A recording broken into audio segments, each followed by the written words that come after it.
बिस्मिल्लाहिर्रहमानिर्रहीम अस्सलामुअलैकुम रहमतुल्लाह। इस्टेब्लिशमेंट ने पाकिस्तान के अंदर इस वक्त तब्दीली का प्लान तैयार कर लिया है और उन्होंने ये करार दे दिया है कि पाकिस्तान के अंदर तब्दीली नागुज़ीर है। अगर तब्दीली नहीं लाई जाती तो आवाम को ठंडा नहीं किया जा सकता। आवाम के अंदर जो इस वक्त गम व गुस्से की लहर है, उनके अंदर जो तशवीश की लहर है, उनके अंदर जो इस वक्त हालात बन चुके हैं, आवाम बड़ी गुस्से में है। और ऐसी सूरत में नून लीग की गवर्नमेंट, पीपल्स पार्टी की गवर्नमेंट पिछले 4 साल से डिलीवर करने में नाकाम है और मुसलसल आवाम के ऊपर प्रेशर बिल्डअप हो रहा है, मुसलसल। और ये जो आवाम का रिएक्शन है, एक दिन लावा फटेगा, वो इस गवर्नमेंट को भी, इस निज़ाम को भी लेकर डूब जाएगा और ये होगा। और इस्टेब्लिशमेंट ने इस हवाले से मुकम्मल असेसमेंट तैयार कर ली है। उनके पास सारी असेसमेंट मौजूद है, उनके पास तमाम की तमाम इंफॉर्मेशन मौजूद है कि किस तरीके से इस निज़ाम के ख़िलाफ़ आवाम के अंदर लावा पक रहा है।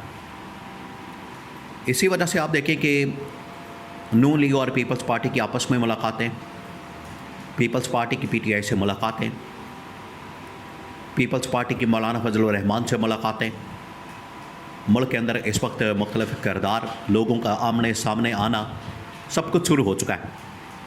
ये जब भी तब्दीली आने लगती है तो आपको इस तरह की ख़बरों की भरमार, पिंकी जैसे कैरेक्टर, करप्शन केसेस, एक दूसरे के ऊपर इल्ज़ामात, कमर दिलशाद जैसे लोगों का मैदान में आना, तमाम चीज़ें नज़र आना शुरू हो जाती है। या तो देखिए, अब 2 ऑप्शन है। आप ज़रा इमेजिन करें 99 की सूरत हाल को, जब नवाज शरीफ की गवर्नमेंट थी, नवाज शरीफ की हुकूमत थी, 2/3 मेजॉरिटी थी उनके पास, और सिंगल लार्जेस्ट पार्टी के तौर पर नवाज शरीफ एक डिक्टेटर के तौर पर, एक आमिर के तौर पर, एक आमरीत चला रहा था जमहूरियत के नाम के ऊपर। तो ना वो चीफ जस्टिस को बख्शता था, ना वो सदर को छोड़ता था, तमाम के तमाम इदारे उसके मातहत थे, सिर्फ सिवाय एक इदारे के जो पाकिस्तान की फ़ौज, पाकिस्तान की इस्टेब्लिशमेंट। उसको भी अपने अंडर करने के लिए, कंट्रोल करने के लिए उसने एक साजिश बना ली थी कि उस वक्त के आर्मी चीफ जनरल मुशर्रफ को निकालना था। और जैसे ही उसने ये हरकत की, सारा काम उल्टा पड़ गया। 111 ब्रिगेड मुतहरिक हुई, एक्टिव हुई। 111 ब्रिगेड का एक्शन सामने आया। उसने फिर पीटीवी के ऊपर कब्ज़ा किया, वज़ीर आज़म हाउस के ऊपर कब्ज़ा किया, वज़ीर आज़म को गिरफ़्तार किया और रातों रात हुकूमत का तख्ता उलट दिया। तो आज भी अब आप ज़रा सोचें, यहाँ पर इस्टेब्लिशमेंट की जानिब से बड़ा शदीद दबाव है इस गवर्नमेंट के ऊपर, हुकूमत के ऊपर, आसिफ ज़रदारी के ऊपर, शहबाज शरीफ के ऊपर। शहबाज शरीफ जाके समझा रहा है, आसिफ ज़रदारी से मुलाकात कर रहा है, उसको बता रहा है कि अगर तुमने 2/3 मेजॉरिटी के ऊपर सपोर्ट ना किया, वोट ना दिया और अगर इस्तीफ़ा ना दिया तो तुम्हें निकाल दिया जाएगा। शहबाज शरीफ तो किसी न किसी मकाम के ऊपर डील कर चुका है।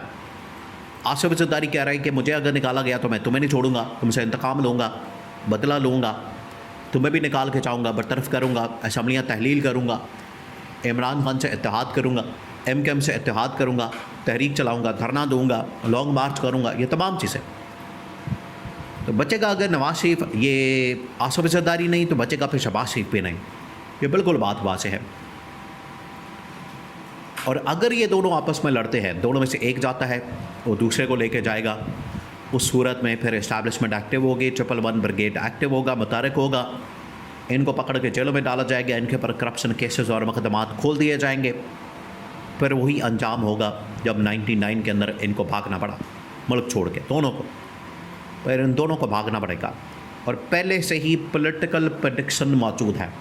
ये आप ज़रा इमेजिन करें, बड़े बड़े पाकिस्तान के अंदर जो पॉलिटिकल एनालिस्ट हैं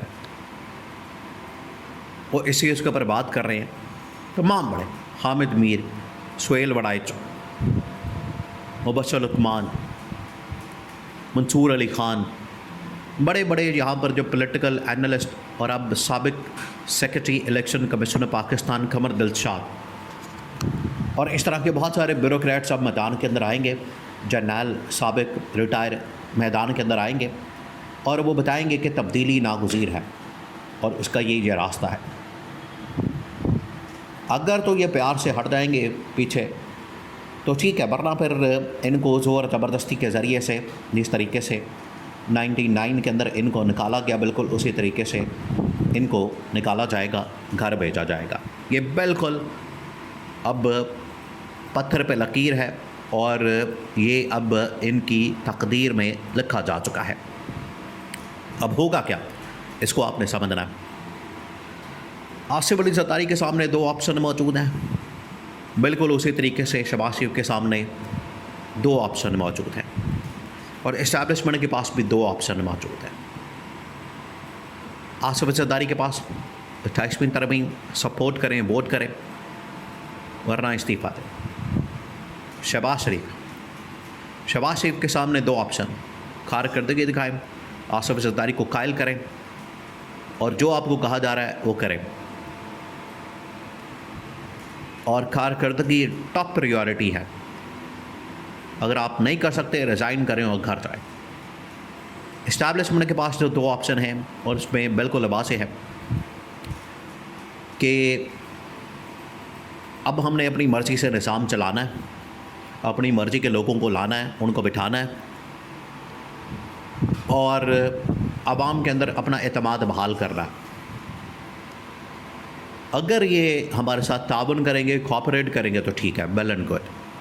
अगर ये हमारे साथ नहीं चलते तो इन सबको फारिग कर दिया जाएगा। तो दो ऑप्शन तमाम के तमाम इस वक्त स्टेक होल्डर्स के पास मौजूद हैं और ये इमरान खान के प्रोडक्शन बिल्कुल सच साबित होने जा रही। इमरान खान ने कहा था कि आज ये मेरी नफ़रत में, बॉक्स में, मेरे ख़िलाफ़ मुखालफत में इकट्ठे तो हो रहे हैं, लेकिन ये एक ज़बरदस्ती की शादी है, ज़बरदस्ती की शादी नहीं चलती। तो ये एक ज़बरदस्ती की शादी है। अगर ये आपस में बैठ जाते हैं, मिल जाते हैं तो ठीक है, लेकिन चंद सालों के अंदर अंदर इनकी लड़ाइयाँ इतनी ज़्यादा बढ़ जाएंगी, इनके इख्तलाफात एक दूसरे के ऊपर तहफ़्फ़ुज़ात इतने ज़्यादा हो जाएंगे कि एक दूसरे के ये गर्दनों को पकड़ेंगे, गले काटेंगे। मुल्क के अंदर एक आइनी खाना जंगी शुरू हो जाएगी और हालात ख़राब हो जाएंगे और फिर इनको निकाला जाएगा, तब इनको पता चलेगा कि इनके साथ हुआ क्या। तो ये अब सूरत हाल बनने जा रही है, बहुत जल्द, बिल्कुल वाज़ेह हो चुका है। अल्टीमेटम जा चुका है, वार्निंग दी जा चुकी है, इनको बता दिया गया है कि आपने ऐसे काम करना है। अगर आप अपनी मर्ज़ी और मनमानी करने की कोशिश करेंगे तो पर चलेगी हमारी मर्ज़ी और वही आखिरी फ़ैसला होगा।